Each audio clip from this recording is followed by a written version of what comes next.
So what is the way forward? And I'm seeing why the upbeat from government side is so strong.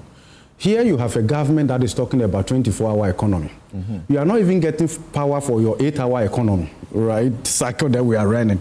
And you are talking about 24-hour economy. So I suppose they'll regret that particular promise because it doesn't look like they can fulfill it.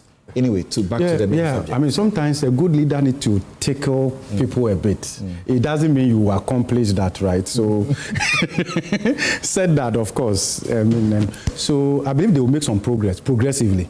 So if you put all these things together and you look at internal issues with ECG, with procurement, management, interference, and all of that, I think we are at a point where I believe we should all support government in some kind of a private sector participation in the downstream distribution.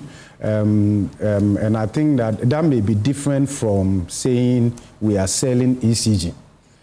Government can still be the sole shareholder of ECG, but we should be able to invite private sector in the distribution of power and collection, which will also require the private sector to bring in capital and also bring in private sector efficiency in all of that. But on this current model, I don't think that it is sustainable.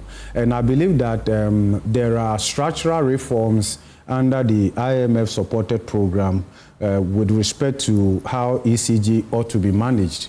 And there are clear indicators that government has to meet as part of our ongoing IMF-supported program. I know Cabinet has to take a decision on ECG in terms of private sector participation, and I believe that government must communicate this clearly to Ghanaians.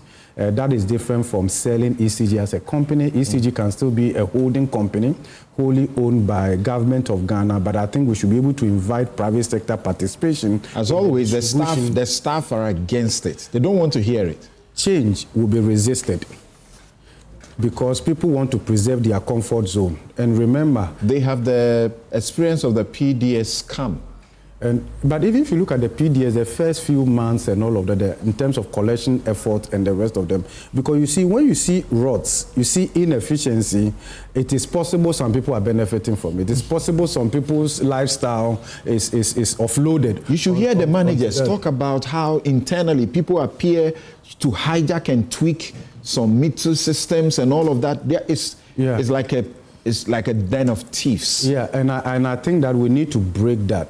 And I believe that, and I'm calling on Ghanaians, that we need to rally behind government. This is not politics. When your power goes off, it doesn't discriminate. And in fact, recently we were in Kumasi. I mean, and it was that terrible. I've been living at the University of Ghana, so I didn't really get to experience it. When I stepped, I was like, what is happening here?